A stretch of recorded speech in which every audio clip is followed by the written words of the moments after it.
del juramento que hizo a Abraham nuestro padre. Atención, no habla del juramento que hizo a Moisés. Recuerden muy bien esto, habla del juramento que hizo a Abraham nuestro padre. Sabemos por Gálatas y Romanos que Abraham es el padre de la fe. No estamos hablando de la ley, no estamos hablando del pueblo de Israel terrenal, del pueblo de Israel, la nación. Muy interesante esto. El mismo Zacarías, con sus palabras, está diciendo algo distinto a lo que él cree, porque el Espíritu Santo lo está llevando, ¿no? Dice que nos había de conceder que librados de nuestros enemigos, sin temor, le serviríamos en santidad y en justicia delante de Él todos nuestros días. Y tú, niño, profeta del Altísimo serás llamado. Y acá está hablando de su hijo, Juan el Bautista. Porque irás delante de la presencia del Señor para preparar sus caminos, para dar conocimiento de salvación a su pueblo, para, ¿qué dice? Perdón de sus pecados. ¿Cuál era el objetivo del Mesías? ¿Liberarlos de Roma? No. Liberarlos de sus verdaderos enemigos. El pecado. Él mismo está diciendo eso, ¿no? El objetivo. Por la entrañable misericordia de nuestro Dios, con que nos visitó desde lo alto la aurora, para dar luz a los que habitan en tinieblas y en sombra de muerte. Fíjense al cuadro de Isaías 35. El desierto seco, árido, ¿no? La soledad. Dice, para encaminar nuestros pies, y después nuestro hermano Esteban nos va a hablar del camino, para encaminar nuestros pies por camino de paz. Qué hermoso, porque a medida que vamos leyendo Isaías 35, paralelamente a los sucesos del nacimiento de Cristo, aquí hemos visto ese cántico, ¿no?, de Zacarías, pero también seguimos viendo acontecimientos, relatos históricos reales de hombres que van viendo esa gloria esperada. Hemos hablado del renuevo, vamos hablando de Zacarías, y ahora vemos a Simeón y a Ana. ¿Alguien sabe de Simeón y de Ana? Ese hombre, esa mujer que no se apartan del templo, que están día y noche, y dice que por el Espíritu Santo son llevados a ver ese niño. O sea, realmente tenía que ser por medio del Espíritu Santo entender que ese niño iba a ser ese renuevo, iba a ser ese que transforma los desiertos en campos verdes, en ríos de agua fresca. ¿Y qué pasa? Como dice Lucas 2:25, dice, y aquí había en Jerusalén un hombre llamado Simeón, y este hombre justo y piadoso esperaba la consolación de Israel. Otra vez, como decía Mirko, tenían en la mente terrenal un reino terrenal, un Mesías que mirara por los beneficios de la Israel nacional. Pero aún así entremezcla, porque si algo hay que ver en el Antiguo Testamento es que el Antiguo Testamento habla para un lenguaje de la gente del Antiguo Testamento, ya que si se hubiera hablado con el lenguaje del Nuevo Testamento, se hubieran vuelto locos, absolutamente locos. Ellos no sabían si realmente era el Dios hecho hombre que tenía que morir, el Jehová Todopoderoso. Entendían que era un Mesías de índole divino, pero hasta qué punto ese Mesías tenía que morir en una cruz, o iba a venir a caballo y arrasar con el imperio. ¿Era más davídico o era más mosaico? Y al final vemos que lo abarca todo, porque su victoria, como hablábamos, es espiritual, sobre las potestades, sobre los demonios, sobre el pecado. Así que vemos que ellos no pueden soltar esa idea porque la llevaban en su forma de pensar. Pero vemos que el Espíritu Santo los lleva a decir cosas que solamente es por la luz del Señor que pueden hablarla, ¿no? Y dice que esperara consolación de Israel, que en parte entendemos que si es el Israel de Dios, la circuncisión del corazón, el verdadero Israel por la fe en Cristo, es decir, nosotros, entonces sí es la consolación del pueblo de Dios, nosotros. Y el Espíritu Santo dice que estaba sobre él. Es decir, ya el Antiguo Testamento aún no se había inaugurado el Nuevo, ¿no? Y ya el Espíritu Santo estaba sobre este hombre, ¿no? Le había sido revelado por el Espíritu Santo que no vería la muerte antes que viese al ungido del Señor. Versículo 27, y movido por el Espíritu vino al templo. Y cuando los padres del niño Jesús lo trajeron al templo para hacer por él, conforme al rito de la ley, él le tomó en sus brazos.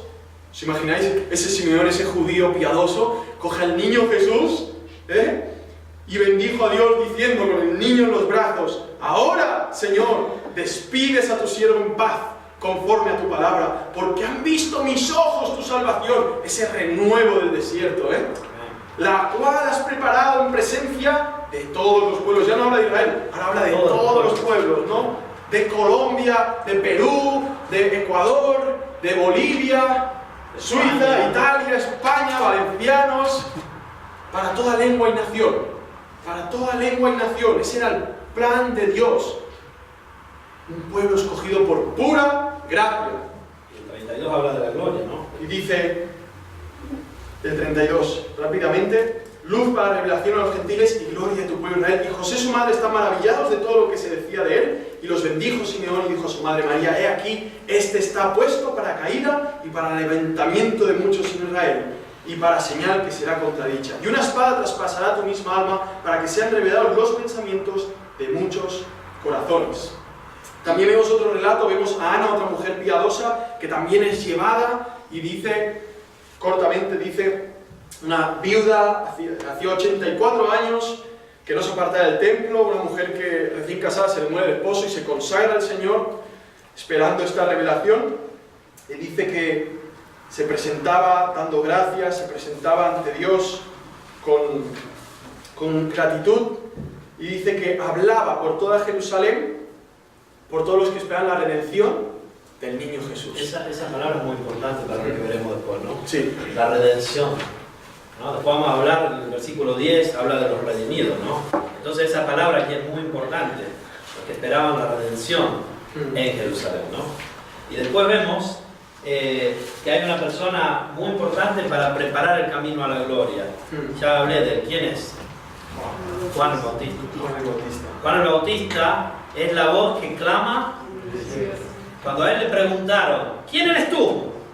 ¿Eres el Cristo? ¿Y él qué dijo? No, yo soy la voz que clama en el desierto: preparad el camino del Señor. Todo collado sea bajado, todo valle sea alzado. ¿Por qué? Él tenía que preparar el camino a la gloria que iba a ser revelada. Y eso es de lo que hablaba Zacarías, su padre, en su oración. Y eso es lo que vemos también en el capítulo 40 de Isaías. En el capítulo 40 de Isaías, fíjense cuán real es lo que estamos diciendo. Consolaos, consolaos, pueblo mío, dice vuestro Dios. Hablad al corazón de Jerusalén. Decidle a voces que su tiempo es ya cumplido, que su pecado es perdonado. Y acá también el mismo tiempo verbal que usa Zacarías en su oración. No habla de algo del futuro, está hablando de algo ya cumplido cuando en realidad todavía no sucedió, ¿no? Pero que doble ha recibido de la mano de Jehová por todos sus pecados. ¿Y qué dice ahora aquí?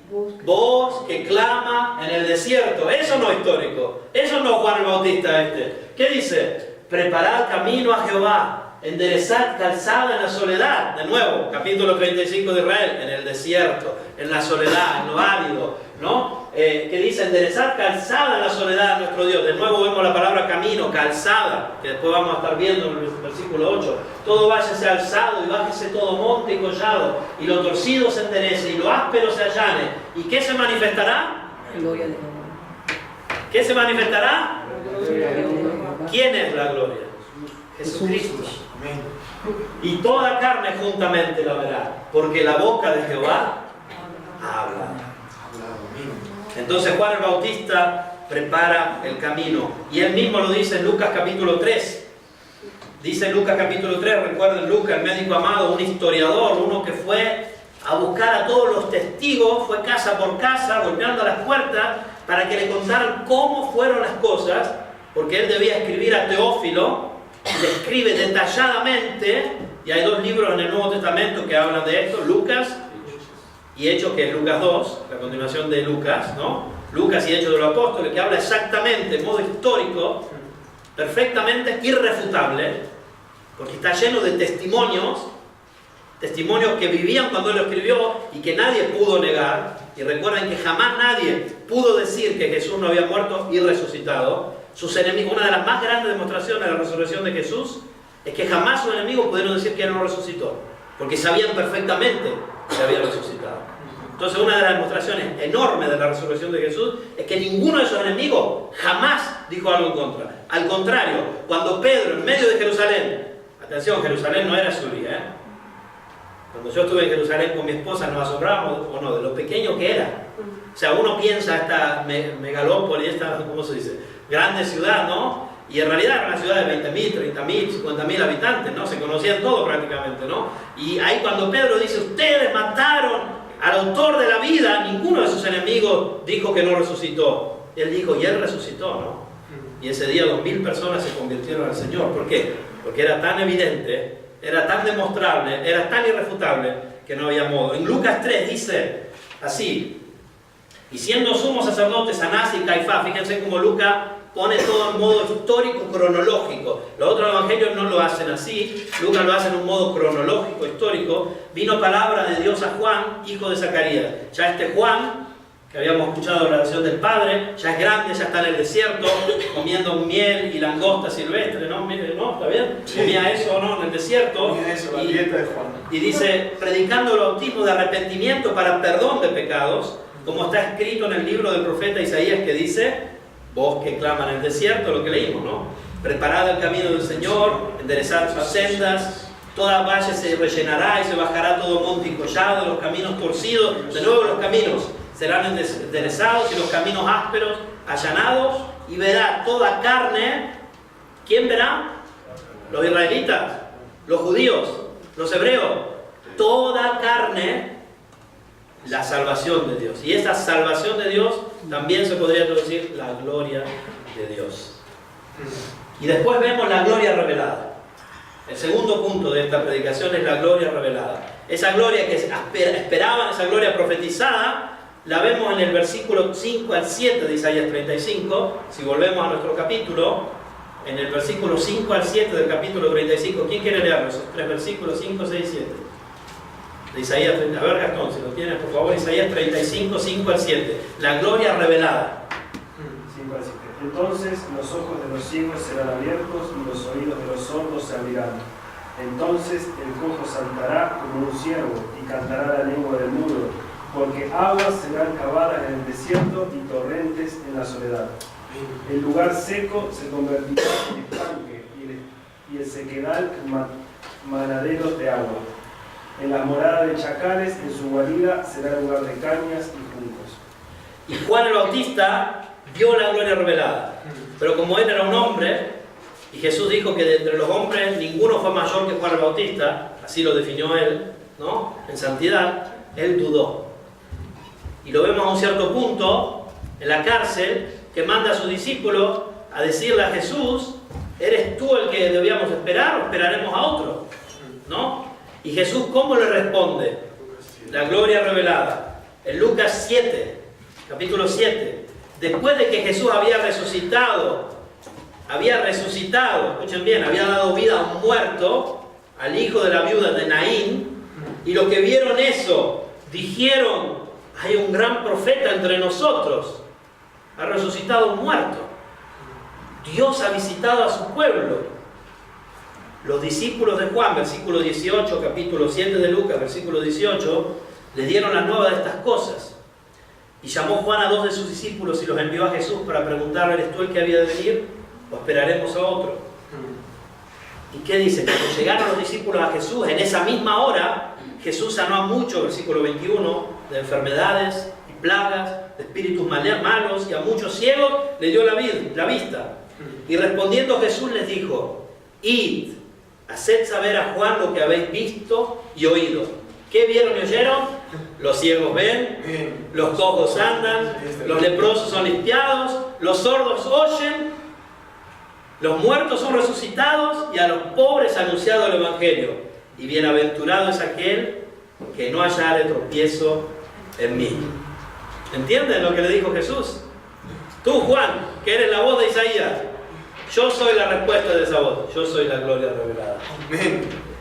Estamos viendo en este transcurso cómo Isaías 35 se cumplió y se sigue cumpliendo. Porque es verdad que cada vez que Cristo hacía un milagro, era una referencia a lo que Él hace espiritualmente.